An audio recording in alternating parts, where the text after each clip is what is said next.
భారత విదేశాంగ శాఖ మంత్రి జయశంకర్కి అదనపు బాధ్యతలు.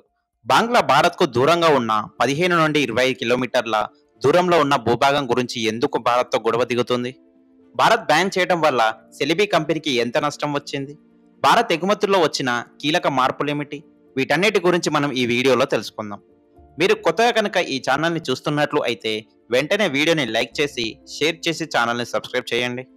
ఇక మొదటగా జయశంకర్ ఢిల్లీ దౌత్యపరమైన చర్చల్లో భాగంగా నెదర్లాండ్, డెన్మార్క్ మరియు జర్మనీలకు 6 రోజుల పర్యటనకు వెళ్లారు. ఈ సందర్భంగా ఆయన సరిహద్దు ఉగ్రవాదానికి పాకిస్తాన్ మద్దతును హైలైట్ చేస్తారని అందరూ అనుకుంటున్న పరిస్థితి. పహల్గామ్ ఉగ్రవాద దాడి తర్వాత భారత్ పాకిస్తాన్ సాయుధ దళాల మధ్య 4 రోజుల పాటు జరిగిన సైనిక ఘర్షణ తర్వాత జయశంకర్ చేస్తున్న తొలి విదేశీ పర్యటన ఇది. విదేశాంగ మంత్రి జయశంకర్ మే 19 నుండి 24 వరకు నెదర్లాండ్, డెన్మార్క్ మరియు జర్మనీలకు అధికారిక పర్యటన చేశారు. ఈ పర్యటనలో జయశంకర్ ప్రెస్ మీట్లు మరియు వరుస సమావేశాలు నిర్వహించనున్నారు. ఆపరేషన్ సింధూర్ గురించి యూరోపియన్ దేశాలతో చర్చలకు సంబంధించి ఆయన ఏం చెప్తున్నారనేది ఇప్పుడు అంతటా ఆసక్తిగా మారింది. ఇక రెండవ అప్డేట్ యూరోపియన్ దేశమైన పోర్చుగల్ గురించి. పోర్చుగల్లో ఉన్న భారత్ ఎంబసీ వద్ద పాకిస్తాన్ మద్దతుదారులు భారత్ మరియు మోడీ వ్యతిరేక నినాదాలతో మరియు Pakistan army operation Sindoor victory సింబల్తో పెద్ద ఎత్తున నిరసన కార్యక్రమాలు చేపట్టారు. అయితే భారత్ ఎంబసీ వద్ద ఆపరేషన్ సింధూర్ ఇంకా పూర్తవ్వలేదు, ఇంకా ఆన్లోనే ఉంది అని అర్థం వచ్చేలా పోస్టర్ వేసి అక్కడ ఉండటం ఇప్పుడు పెద్ద ఎత్తున చర్చనీయ అంశంగా మారింది. అయితే ఈ పోస్టర్ అప్పటికప్పుడు వేసింది కాదు. ఆపరేషన్ సింధూర్ తర్వాత అన్ని దేశాలలో ఉన్న భారత్ ఎంబసీల వద్ద ఈ పోస్టర్లను ప్రదర్శిస్తున్నారు. అయితే పాకిస్తాన్ మద్దతుదారుల నినాదాల నేపథ్యంలో అక్కడ సెక్యూరిటీని పెంచడం జరిగింది. ఇక మూడవ అప్డేట్ భారత్ మరియు బంగ్లాదేశ్ గురించి. ఈ వివాదం గురించి తెలియాలంటే నార్త్ ఈస్ట్ రీజియన్కు సంబంధించిన మ్యాప్ గురించి మీకు తెలియాలి. మనం చూస్తున్న ఈ మ్యాప్లో రెడ్ కలర్లో కనబడుతున్న లొకేషన్ అనేది బంగ్లాదేశ్ భూభాగానికి సంబంధించింది. ఇది భారత్ యొక్క ఇంటర్నేషనల్ బార్డర్కి 15 నుండి 20 కిలోమీటర్ల దూరంలో ఉంటుంది. ఈ లొకేషన్ నుండి సిలిగురి కారిడార్కు కేవలం 135 కిలోమీటర్లు మాత్రమే ఉంటుంది. అయితే చికెన్ నెక్ సిలిగురి కారిడార్ ఏ ఏరియా అంతా చాలా సున్నితమైన ప్రాంతంగా చెప్పుకోవచ్చు. ఈ ఏరియా అంతా భారత్కు సెక్యూరిటీ పరంగా చాలా ఇంపార్టెంట్. అందుకే ఈ ఏరియాలో ఏ రకమైన డెవలప్మెంట్ జరిగినా సరే భారత్లో పెద్ద ఎత్తున చర్చ అనేది నడుస్తూ ఉంటుంది. ఇక ఈ పిన్ పాయింట్ లొకేషన్ గురించి మాట్లాడుకుంటే ఈ పిన్ పాయింట్ లొకేషన్ పేరు లాల్ మోనీరాత్ అని పిలుస్తారు. బంగ్లాదేశ్లోని రంగపూర్ డివిజన్ కిందికి వస్తుంది. అయితే ఈ ఏరియాలో జరిగిన ఒక మేజర్ డెవలప్మెంట్ కారణంగా ఇప్పుడు ఈ ఏరియా అనేది పెద్ద ఎత్తున చర్చకు వచ్చింది. ఈ లాల్ మోనీరాత్ ఏరియాలో 2వ ప్రపంచ యుద్ధ సమయంలో ఒక ఎయిర్ బేస్ ఉండేది. అప్పట్లో బ్రిటిష్ వారు ఈ ఎయిర్ బేస్లో ఆయుధాలు ఇంకా మిసైల్స్ని ఇక్కడ స్టోర్ చేసేవారు. ఇక్కడ నుండి ఫ్లైట్స్ కూడా ఆపరేట్ అయ్యేవి. కానీ ఇప్పుడు ఈ ఎయిర్ బేస్ అనేది యాక్టివ్గా లేదు. కానీ ఈ ఎయిర్ బేస్ ప్రాంతం అంతా ప్రస్తుతం బంగ్లాదేశ్ కంట్రోల్లో ఉంది. బంగ్లాదేశ్ యొక్క ఎయిర్ ఫోర్స్ ఆధీనంలో ఉన్న ఈ ఎయిర్ బేస్ వద్దకు ఇటీవల చైనా అధికారులు రావడం జరిగింది. బంగ్లాదేశ్ ఈ ఎయిర్ బేస్ని మళ్ళీ ఆపరేట్ చేయాలని చెప్పి భావిస్తుంది.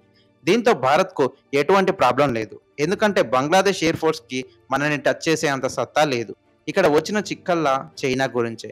బంగ్లాదేశ్ చైనాకు ఇక్కడ ఎంట్రీ ఇవ్వడమే ఇప్పుడు భారత్కు ఆగ్రహం తెప్పించింది. బంగ్లాదేశ్ యొక్క ఈ ఎయిర్ బేస్ని మళ్ళీ యాక్టివ్ చేసేందుకు చైనాకు చెందిన ఒక సంస్థతో ఇప్పటికే కాంట్రాక్ట్ కుదుర్చుకున్నట్లు తెలుస్తుంది. చైనా ఎంతకాలం వరకు ఈ ఎయిర్ బేస్ పై ఆధిపత్యం చెలాయిస్తుందనేది తెలియని పరిస్థితి. చైనాకు ఎయిర్ బేస్ తిరిగి యాక్టివ్ చేసినందుకు ఇవ్వాల్సిన డబ్బు ఇస్తేనే చైనా ఇక్కడ నుండి వెళ్ళిపోతుంది. ప్రస్తుతం బంగ్లాదేశ్ పరిస్థితి ఇలా ఉంది అనేది మనకు తెలిసిందే. కనీసం భారత్కు కరెంట్ బిల్లు కట్టే పరిస్థితి కూడా లేదు. అటువంటి బంగ్లాదేశ్ చైనాకు తిరిగి ఈ డబ్బులు చెల్లిస్తుందనే దాని గురించి ఇప్పటికప్పుడు చెప్పలేకపోయినా రానున్న రోజుల్లో మరింత క్లారిటీ వచ్చే ఛాన్స్ ఉంది. ఒకవేళ బంగ్లా డబ్బులు చెల్లించుకుంటే చైనా ఇక్కడ తిష్టవేసి చికెన్ నెక్ పై, సిలిగురి కారిడార్ పై భారత్ సేన కదలికపై నిఘు పెట్టే అవకాశం ఉంది. దీనివల్ల సెక్యూరిటీ పరంగా భారత్కు ఇబ్బందికర పరిణామాలు ఎదురయ్యే అవకాశం ఉంది. ఇలా బంగ్లా చైనాకు ఈ ఎయిర్ బేస్ను అప్పజెప్పడం అనేది భారత్కు నచ్చడం లేదు. అందుకే భారత్ బంగ్లాదేశ్ వీసాలపై ఆంక్షలు విధించడమే కాకుండా వస్తువుల ఎగుమతులపై కూడా నిషేధం విధించింది. బంగ్లాదేశ్పై భారత్ తీసుకున్న ఈ చర్యలు సరిపోతాయా? ఇలాంటి ఇంకా చర్యలు తీసుకుంటే బాగుంటుందా? మీ అభిప్రాయాన్ని కామెంట్ బాక్స్లో కామెంట్ రూపంలో తెలియజేయండి. ఇక నెక్స్ట్ అప్డేట్ గురించి మాట్లాడుకుంటే కనుక టర్కీకి చెందిన సెలిబీ కంపెనీకి భారత్ సెక్యూరిటీ క్లియరెన్స్ రద్దు చేసింది. అయితే ఈ సెలిబీ కంపెనీ సెక్యూరిటీ క్లియరెన్స్ రద్దు చేసిన తర్వాత ఈ కంపెనీ యొక్క మార్కెట్ క్యాప్ $1 మిలియన్ కంటే తక్కువకు పడిపోయింది. దెబ్బకు ఈ కంపెనీకి 1700 కోట్ల లాస్ వచ్చింది. జాతీయ భద్రత కారణాలు చూపుతూ భారత ప్రభుత్వం సెలిబీ అనుమతిని రద్దు చేయడంపై సదరు సంస్థ కోర్టుకెక్కింది. సెలిబీ అనుమతిని రద్దు చేస్తూ కేంద్రం నిర్ణయం తీసుకున్న ఒక రోజు తర్వాత టర్కీకి చెందిన విమానయాన సంస్థ సెలిబీ ఢిల్లీ హైకోర్టును ఆశ్రయించింది. దీనిపై వాదనలు కూడా జరుగుతున్న పరిస్థితి. దీనిపై 2 కేసులు ఫైల్ అయ్యాయి. మొదటి కేసు సెలిబీ ఎయిర్పోర్ట్ సర్వీసును ఇండియా ప్రైవేట్ లిమిటెడ్ కంపెనీ, రెండో case Celebi cargo terminal management. ఈ 2 కంపెనీలు కేసు వేసిన పరిస్థితి. ఈ 2 కంపెనీలు సెలిబీ ఏవియేషన్ కంపెనీ కింద అంబ్రెల్లా కంపెనీలుగా భారత్లో రిజిస్టర్ అయ్యాయి. ఈ కేసుపై హైకోర్టులో వాదనలు జరగనుండగా తీర్పు సెలిబీ కంపెనీకి అనుకూలంగా వస్తుందా లేదా వ్యతిరేకంగా వస్తుందా అనేది చూడాల్సి ఉంది. ఇప్పటికే సెలిబీ కంపెనీకి సెక్యూరిటీ క్లియరెన్స్ రద్దుతో 1700 కోట్ల రూపాయలు నష్టం రాగా రానున్న రోజుల్లో మరింత నష్టం వచ్చే అవకాశం ఉంది. మరి కేసు తీర్పు ఎలా వస్తుంది అనేది ఇప్పుడు ఉత్కంఠంగా మారింది. నెక్స్ట్ అప్డేట్ భారతీయ ఎగుమతులకు సంబంధించింది. గత 15 ఏళ్ల ఎగుమతుల డేటా కనుక పరిశీలిస్తే భారత్ ఎగుమతి చేస్తున్న వస్తువులలో టాప్ 3 వస్తువులుగా మొదటి స్థానంలో పెట్రోలియం ప్రొడక్ట్స్ కాగా, రెండో స్థానంలో జెమ్స్ అండ్ జ్యువెలరీ, మూడో స్థానంలో ఫార్మాస్యూటికల్స్ ఉన్నాయి. ఈ మూడిటి వల్లే భారత్కు ఎక్కువ ఆదాయం అనేది వస్తుంది. గత 10-15 ఏళ్ల నుండి వీటికే ఎక్కువ డిమాండ్ అనేది ఉంది. కోవిడ్-19 తర్వాత భారత్ యొక్క ఫార్మాస్యూటికల్స్ బాగా డిమాండ్ అనేది ఏర్పడింది. అవే ఆ తర్వాత ఆర్డర్ల రూపంలో రిపీట్ అవ్వడం స్టార్ట్ అయ్యింది. దీంతో ఫార్మాస్యూటికల్స్ అనేది పెట్రోలియం ప్రొడక్ట్స్ మరియు జెమ్స్ అండ్ జ్యువెలరీ తర్వాత 3వ స్థానంలో నిలిచింది.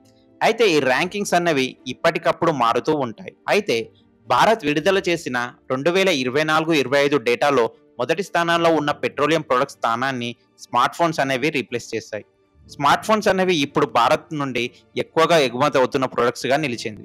భారత్ ఒకే సంవత్సరంలో దాదాపు $24 బిలియన్ స్మార్ట్ ఫోన్లు అనేవి ఎగుమతి అయ్యాయి. ఇవి ఇండియన్ రూపాయల్లోకి మారితే కనుక దాదాపు 2 లక్షల కోట్ల అన్నమాట.